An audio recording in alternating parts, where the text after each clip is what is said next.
Well, ladies and gentlemen, good afternoon. Welcome back to the Council of the Americas for our joint session today with the 2020 Washington Conference on the Americas and the 2020 Presidents of the Americas series. My name is Eric Farnsworth. I'm the Vice President of the Council of the Americas, and I'm very pleased once again to have the opportunity to welcome all of you to be what promises to be an important and particularly timely discussion today with the President of Chile, the Honorable Sebastián Piñera. We're delighted that despite the pandemic, we've been able to continue our programming across the organization at the very highest levels. Already for the 2020 Washington Conference on the Americas, we've hosted very successful sessions with the U.S. Secretary of State Mike Pompeo and World Bank President David Malpass, and we have a number of additional sessions forthcoming. And for our 2020 Presidents of the Americas series, we have hosted truly amazing sessions with President Fernandez of Argentina and President Alvarado of Costa Rica, along with today's program. This year, once again, we have an A-plus list of sponsors, including our presenting platinum sponsors, Chevron, General Motors, and Merck. And our gold sponsors are Chiquita Brands, Freeport-McMoRan, Integra Capital, MetLife, Principal Financial Group, Repsol, and Sempra Energy, and our media partner remains the Financial Times. And our sponsors for the 2020 President Series are the AES Corporation, Cisco, Citi, and Corporación America. And we sincerely thank all of them because it's through their generosity that we can actually bring you programs like the one we are doing today. Thank you. Our program today with President Piñera will be conducted by our board chairman, Andres Gluski. But to introduce the president, we have a special treat. We're delighted to have with us Jan van Acker, who's the president for Latin America and emerging markets at Merck, known as MSD outside the United States and Canada. Jan is also a valued and trusted member of the board of the Council of the Americas. Jan is a passionate believer that MSD, as a leader in the innovative life sciences sector, can improve population health in the Americas and certainly in Chile, where the company has been present for almost 75 years and today is the #1 sponsor of clinical research in that country. For these reasons, and also because he is such a great friend, we're delighted to welcome Jan to introduce our distinguished guest. Ladies and gentlemen, Jan van Acker of MSD. Jan. Thank you very much, Eric. It's a great honor for me to introduce the President of Chile, His Excellency Sebastián Piñera, and to welcome him back to the Council of the Americas. A two-term President of Chile, who is also a long-term friend of the Council, really doesn't need much introduction with this audience. Allow me, though, to spend a few minutes to pick some highlights of the fascinating life and career that the President has had to serve the people of Chile. Mr. President, I'm really delighted to know that as a child, you lived in my home country, Belgium, where your father was the ambassador of Chile. I do hope that you have fond memories of your times living in Belgium. President Piñera is an economist by training, but he really throughout his life has also been an educator, a consultant, a businessman, a philanthropist, and a politician with a long trajectory of public service dedicated to democracy and to free trade in his country and in the region. President Piñera has led his country through natural disasters, through economic crises, and through financial and health crises. And he knows about determination and resilience.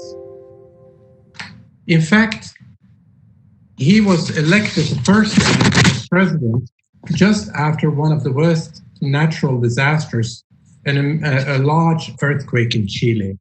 And he was able to rapidly and successfully rebuild his country. In 2010, we've all known how miners were trapped in a mine in Chile. And 33 miners were locked underground for almost 70 days. President Piñera undertook an incredible effort together with his countrymen to bring these miners back to the surface, and none of them perished underground. But even more importantly, throughout his first term, President Piñera oversaw a remarkable economic and resilient growth in Chile, with growth of more than 5%. Despite having faced all of these disasters and challenges in his first term, President Piñera did not hesitate to actually go for a second term, and he was re-elected in March of 2018. Once again, he is showing his resilience in the face of significant challenges domestically and globally, of which, of course, the COVID-19 pandemic is the most significant health challenge that all of us will be facing in our lifetimes. Throughout his life, President Piñera has shown his commitment to the advancement of social and economic cases and causes in Chile. And as a member of the Life Sciences, Mr. President, I would really like to recognize and commend you for everything you've done to advance healthcare and access to healthcare in Chile. Whether it was building more hospitals, whether it's providing access to more diseases and therapeutic areas under one of the programs, or whether it's the National Cancer Plan and the National Cancer Law Bill. I really commend you and recognize you for everything that you've done to ensure that Chileans have access to the best and most innovative healthcare. So, Mr. President, we're delighted to have you here again today. We look forward to hearing your comments and hearing about your vision for Chile. Thank you very much for being with us. The floor is yours.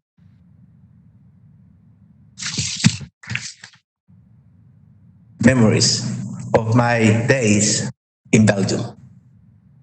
Look, when we think and look at what is happening in Chile, I first have to start by saying that since we recovered our democracy in a peaceful and exemplary way in 1989, we have had 3 decades of progress because we reached a very strong agreement in our society based on a strong commitment to democracy and rule of law, strong commitment with the market, open and fair economy, and a strong commitment with the defeat of poverty and the increase of equality of opportunities.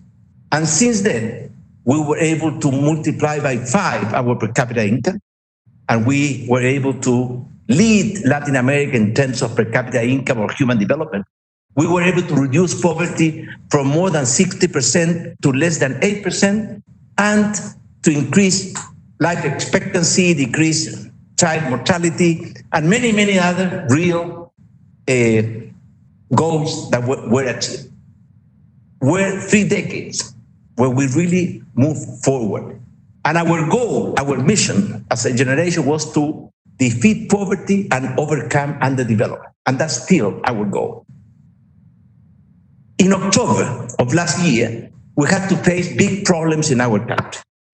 An outbreak of violence that destroyed our underground transportation system, destroyed many buildings, destroyed many assets in our country. But at the same time, a very strong demand from our population for more equality of opportunity, for more social justice, for better quality of public services. And our government had to react to that. And we did it. And then we had to face this year 2020 that we will never forget, because we are facing not only the coronavirus pandemic, we are also facing the worst world economic recession in many, many decades. What are we doing to face that? First of all, we had to protect the life and health of our population. And for that, we started from the very beginning a very strong system of testing, tracing, and isolating people, infected people, and to strengthen the capacity of our health system to deal with the huge challenges that we had to face. And I will show you very shortly some graphs that will illustrate what has been the evolution. In terms of daily cases, people that were infected, we had an experience which you can see in that graph.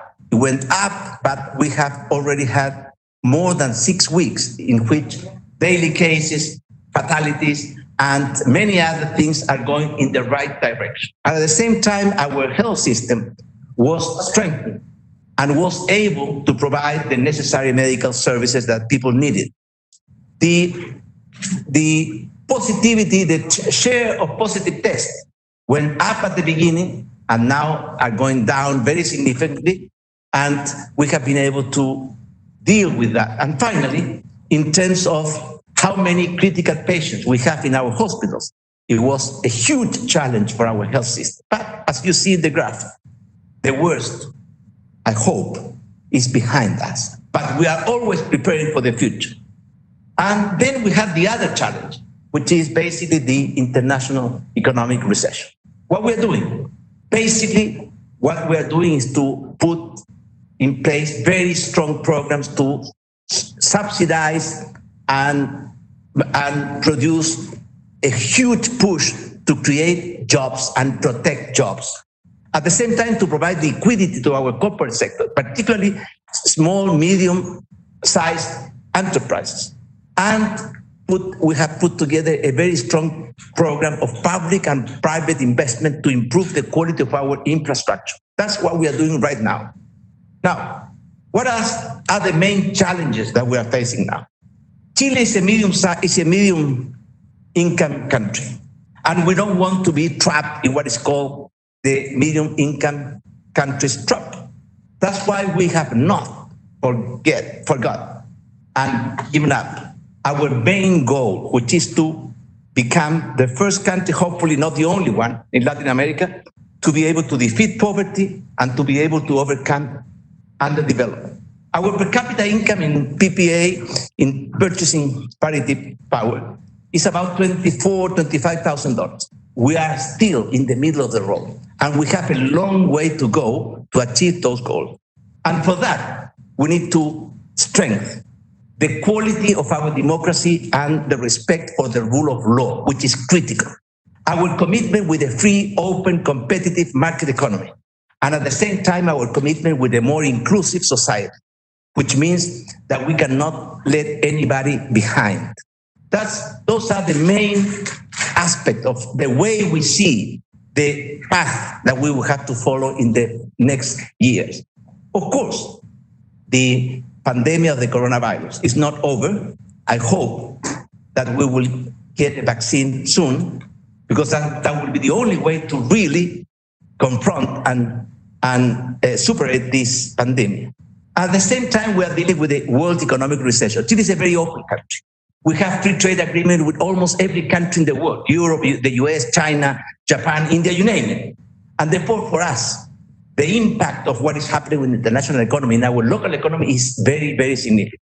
That's why we are hoping and we're working to start our recovery, not only to keep fighting the coronavirus in order to protect the health and the lives of our people, but also we are preparing ourselves to start an opening process, taking all the precautions necessary to protect the health and the lives of the people, but at the same time allowing for our country to move forward and to start working again. That's why we are facing many challenges. But Chile is a very resilient country. You were mentioning what happened with the earthquake in 2010, and also what happened with the miners, the 33 miners in 2010. Chile is a very resilient country. We have lived with adversity all our lives: earthquakes, tsunamis, volcanic eruption, you name it. That's why I think that Chile, with unity, with collaboration, with faith, and with hope, will be able to overcome what we have, these huge challenges that we are facing now, and recover its path towards a free, developed, fair, and just society.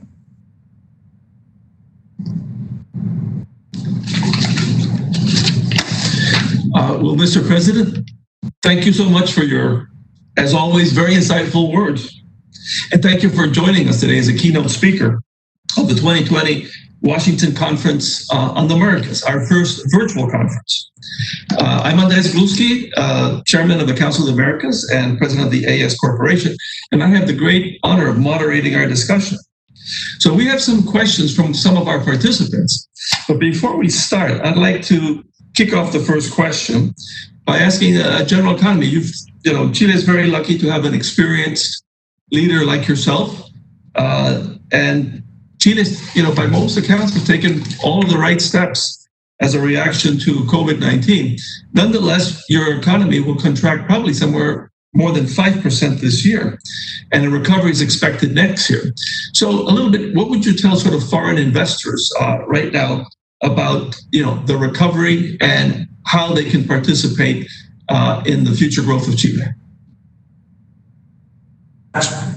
For your question, Andres. Well, first of all, as almost every country in the world, we have been hit very hard by the coronavirus pandemic and by the economic recession. That's why we will suffer a recession this year. There are many, many projections. Some people say that Latin America will go through the worst recession in decades this year. We hope that we will be able to control the impact of that recession. It's true, probably our growth this year will be negative, around -5–6%. We are working in order to start the recovery by the last quarter of this year and to keep pushing that recovery through the next year. With respect to foreign investors, what can I offer? First of all, I can guarantee you that Chile welcomes foreign investment. We need foreign investment, not only the resources, but also the technology, the access to market, the innovation, the entrepreneurship that is associated with foreign investment. But we need also to guarantee that the rule of law will be always respected in our country and that we will treat foreign investors the same way as we treat our own local investors in order to guarantee equal treatment and the guarantee of the rule of law. But we have so many possibilities. Let me tell you only two. Chile was poor in terms of the old sources of energy. We didn't have oil, we didn't have gas, we didn't have coal. But we're extremely rich in the new renewable clean sources of energies of the future. The potential that we have in the solar energy is so big that we could provide and supply energy to all our continent, all of the Americas, North, Central, and South America, to give you just an idea.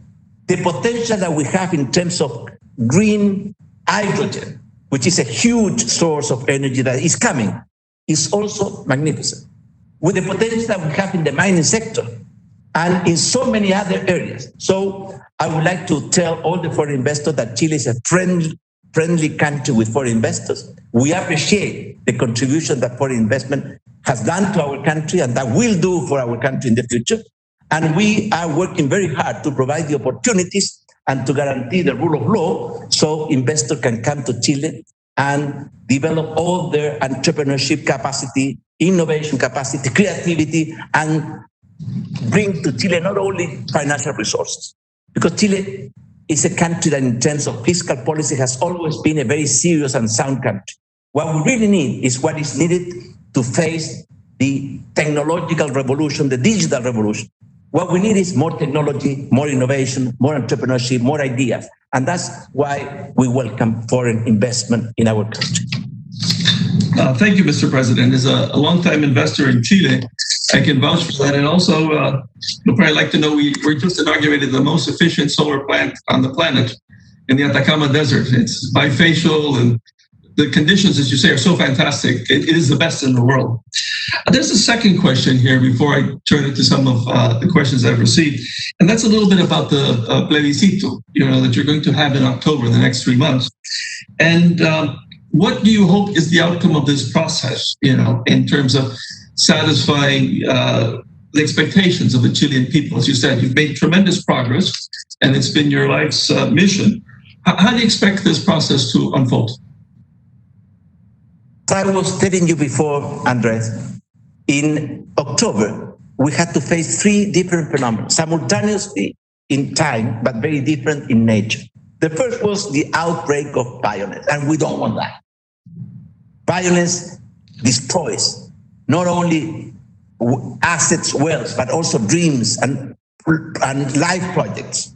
Second was this demand for a more fair and just society, to improve the quality of public services like education and health, to reduce the extreme inequalities, to push forward the more equality of opportunities. And we are facing that. But the third one was a demand to improve, modernize, or change our constitution. That's why we reached an agreement in November of last year to have a plebiscite, which will take place on October the 25th of this year. In that plebiscite, the Chilean people will decide whether they want to go through a constitutional convention or whether they want to improve the constitution through our normal process, which is through parliament. And that will be decided by the Chilean people in October the 25th. But what is our responsibility as the government? We have to guarantee that that plebiscite and that process will be a fair process, open, transparent, with a very strong participation of the Chilean people. And of course, we will respect whatever is the decision of the Chilean people. Thank you, Mr. President. Now I'd like to turn to some of the questions that I have received. I've received a number of questions regarding the pension plans. So I think the first one I'd like to ask Daniel Houston, Chairman and President and CEO of the Principal Financial Group, who has a question regarding the pension system in Chile. Daniel, the floor is yours. I'm on mute. Can you hear me? Yes, we can. Okay, very good. Thank you. President Piñera, it's an honor and a privilege to be able to hear your comments. And I would just say congratulations to your success, both personally and professionally. You've done an amazing job shepherding a country through very challenging times. My question and perhaps comment is around the concern over the private pension industry in Chile, that the pension system is at risk. The political process unfolding in Santiago could have an adverse impact upon both the private retirement savings of millions of Chileans and the pension-backed capital markets that will be vital for the country's recovery from the pandemic. We are also concerned about the political clash over the pension system could pose over the unfortunate consequence for Chile. Some of the proposals effectively change the rules of the game on foreign investors, and I couldn't help but reflect on your comments that Chile welcomes foreign investment and it is a friendly country to do business. And we'd sure like to continue to have that environment for the benefit of Chileans. At the principle, we've consistently advocated for a responsible reform of the pension system. We've been talking about it for over 20 years. Our goal is to provide improved financial security for Chileans, but also appreciate the political situation in Congress puts the prospects for the beneficial reform at risk. I'd appreciate an understanding of what additional steps your administration might take to ensure the continuity of the private pension system as we know it today, and ask for your insights regarding how best the industry can take responsibility, not merely the AFP industry, but the hundreds of companies that benefit from the pension-backed capital investments. How can we work with your administration to preserve and improve the pension system and continue protecting the savings that belong to millions of Chilean workers? We do, in fact, bring a lot of technology and innovation, and we share your optimism. We share your optimism around faith and hope in a free, developed society. Thank you for your taking the time to answer the question. Like in every country, in Chile, we have different views, different ideas on how to deal with the pension system. Let me tell you what is the view of our government. We believe in a mixed system where we have a private sector where all the workers contribute with a monthly contribution to their savings for their future pensions. And that private pension system has been in place in Chile for the last 30 years. At the same time, we believe in a more, we believe in the need to introduce more solidarity to the system. That's why there is another basis of the pension system, which is financed by the government, by the state. And we subsidize or we improve the lowest pension in our country. That's why we are in the middle of the process of reforming our pension system. The first step has already been taken. We have increased the minimum guarantee pension for 1.6 million people in our country that are receiving better pensions, up to 50% better pensions since the beginning of this year. But we are also in the process of reforming the other side of our pension system, which is basically we need to increase. In Chile, we have to save 10% every month to fund and to finance our future pension. The life expectancy of Chile since the system was created has increased by more than 15 years, and we have to take that into account. That's why we're in the middle of a reform that will increase the contribution made every month by the workers, and in this case, the idea is to increase that contribution of 10% to 16%. And the discussion that we're having now in Chile, what part of that 6% should go to the individual capitalization accounts of each person, and what part of that should go to a solidarity fund to improve the pensions of those people having less income or less possibilities. And that we are in the middle of that system. But I believe that the pension savings belongs to the workers, and that we need to have a system which is based in two pillars. The pillars based on individual capitalization in personal accounts, which is what we have had, but also we have to improve and strengthen the solidarity part of our pension system by providing more resources from the state, and we have already done that. And we are discussing now what part of that extra contribution, which will go from 10 to 16% in an 8 to 10 year period of time, will go to the individual personal accounts, and what part will go to a solidarity fund. That's the main discussion that we're having right now. Thank you, Mr. President. We had also a question from Susan Greenwell of MetLife, but I believe you answered it. So let's turn now to technology. You mentioned it's one of the pillars that you want for further growth in Chile and social development. So we have a question from Jordi Botifol. He's president for Latin America, senior vice president of the Americas for Cisco. So with that, I would like to pass the word to Jordi. Hi, Mr. President. It's a great honor.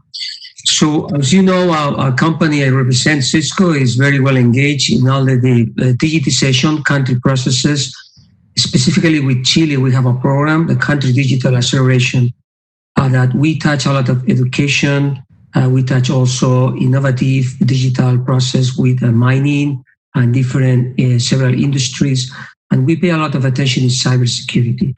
Your country is a great talented people pool. You have a lot of talented people, and we know that you have put a lot of effort into the education and development education, and also elements like cybersecurity. We do believe you have a huge industry in your hands and a great potential. So how do you see that? Well, we have learned that the main assets of countries is basically its ability to face the future and take advantage of the opportunities of the future. That's why we are very committed in Chile, because we know that a huge wave of new technology, new discoveries, new ways of doing things is coming, and we want to be part of that wave. That's why the main challenges that we are facing in the medium term in Chile is, first, to improve dramatically the quality of our educational system and our training system. Second, to invest, to triple or quadruple our investment in technology, in science. Third, to unleash the forces of freedom, innovation, entrepreneurship, which are the real renewable resources that we have in this world. And finally, we need to modernize our state and have a more flexible society, because only constant of the actual times is change. And we need to be prepared to adapt to that change, not to face or to confront that change. That's why we appreciate very much what companies like Cisco are doing. And I fully agree with you that in Chile we have very talented people and very committed with this transformation of our society using technology for the better and not for the worst, and to improve the quality of life of our people. You cannot imagine. We wouldn't have been able to face this coronavirus challenge if we hadn't modernized our state in order to take advantage of technologies and new possibilities to deal and to face this huge challenge of the coronavirus pandemic. Thank you, Mr. President. Now we have a question that just came in from Gerardo Diaz de Leon. He's CEO for PepsiCo Foods for Latin America. Gerardo, would you like to ask your question?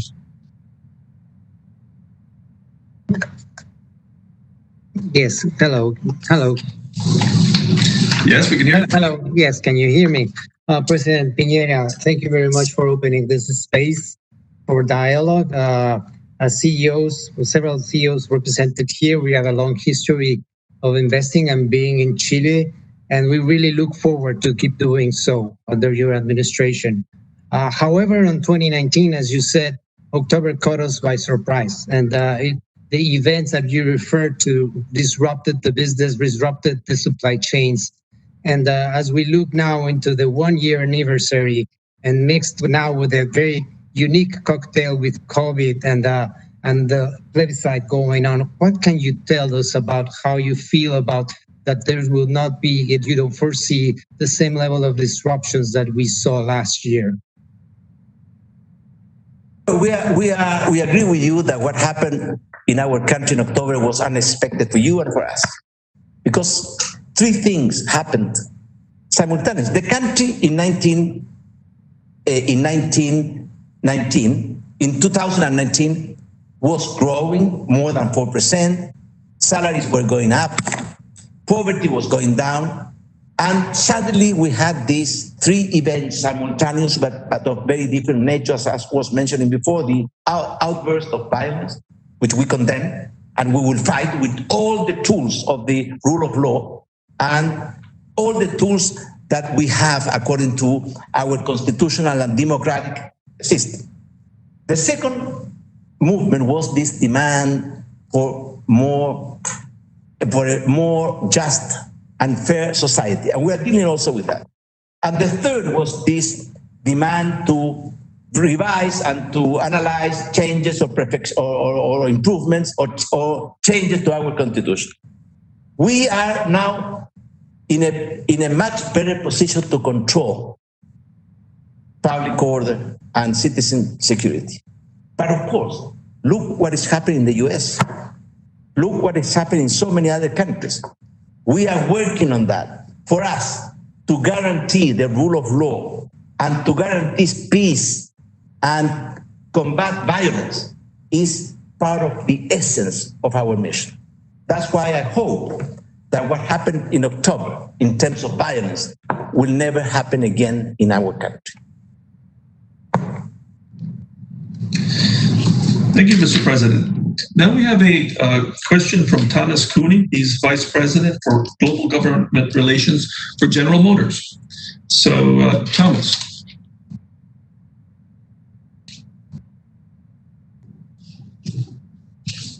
To mining, lithium mining in particular. Chile is one of the greatest mining countries of the world, we all know. Starting with nitrates over 100 years ago, and then now copper, and now lithium.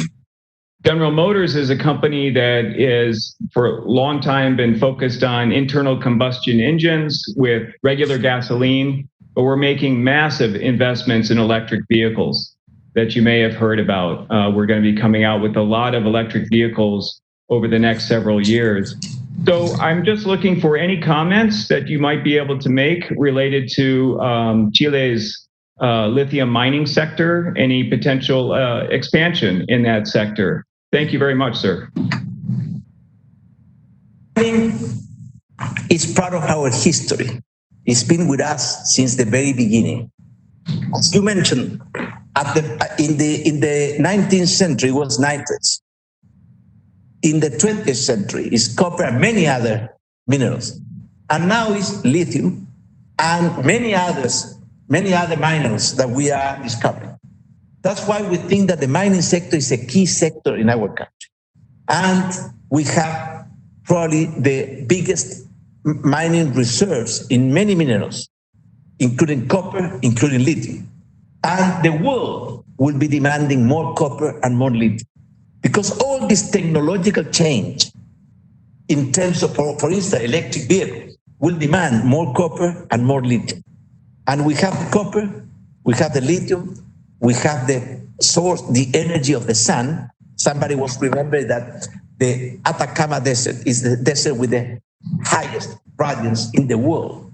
That's why we're looking forward with a lot of trust and hope that we will be able to take advantage of these new sources of energy and not forget the hydrogen, because we are working very hard on producing green hydrogen. Since we have solar energy, we don't have to burn fossil fuels to produce hydrogen. And the hydrogen, once it's burned, it doesn't produce any contamination gases like all the gases that we are producing now that are provoking this climate change and so many other phenomena. That's why we hope that we can work together with General Motors. One president in the US, President Johnson, once said, what is good for General Motors is good for the US.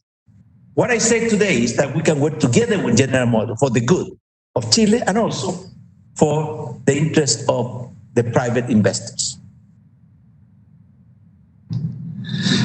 Mr. President, I'd like to ask a question in terms of following up what you said about Chile's great tradition of being one of the most open economies in the world and being really a leader in trade agreements. And what we're seeing around the world is a little bit of sort of a reversal of that. And some people talk about two large trading blocs in the world, one sort of Western, one sort of China-led. So I'd like, in your comments on that, sort of, Chile has been really a role model. So in a world which is, let's say, moving a little bit away from globalization, how do you see Chile's role? It's true that the world is lacking leadership and governance.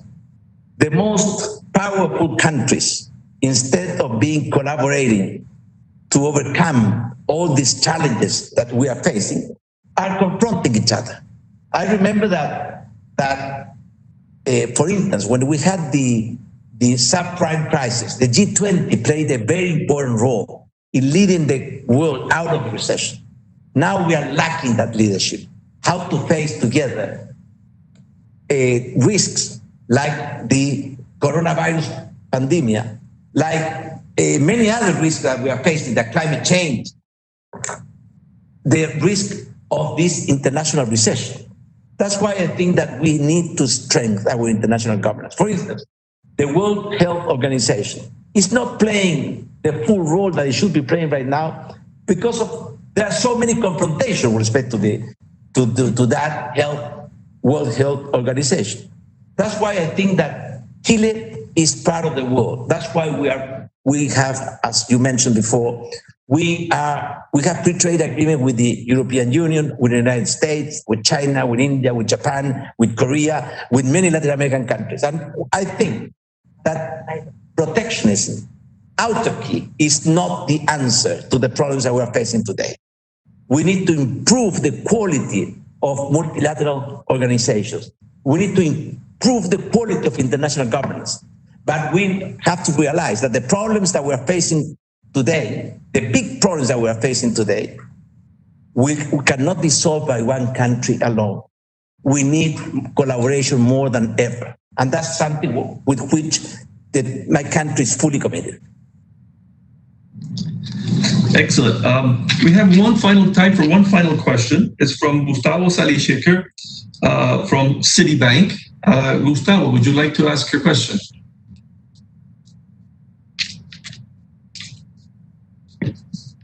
Hello, can you hear me? Yes, we can. Okay. First of all, President Piñera, congratulations for your hard work and your teamwork that you have done through all these months.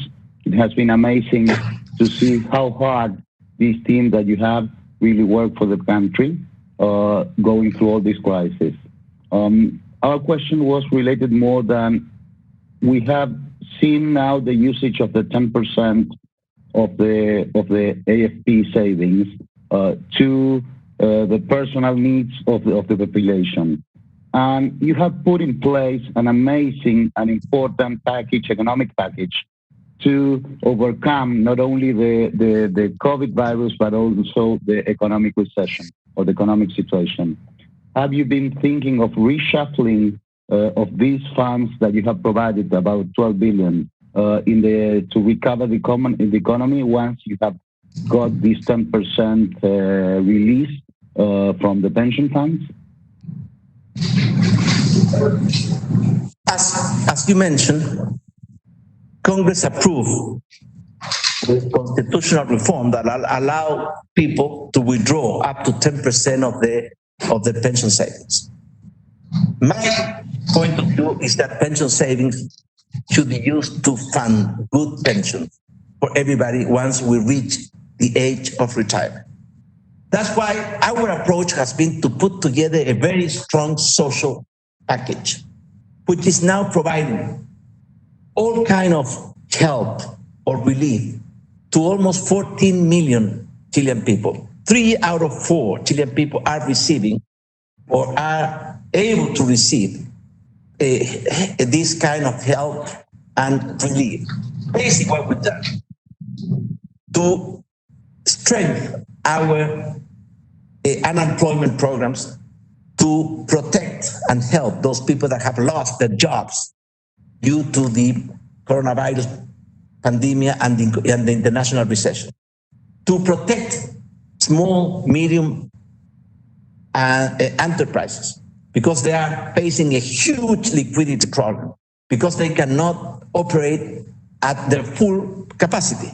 We are also providing and strengthening our financial system in order to be able to confront this liquidity problem that we are facing. We are also improving the quality of public services and try to control prices in the sense that we, during this emergency period, we have reached agreement with many companies in order to give some facilities. That's why we think that the role, the mission, the responsibilities of the government is to protect Chilean families that need it during this emergency period.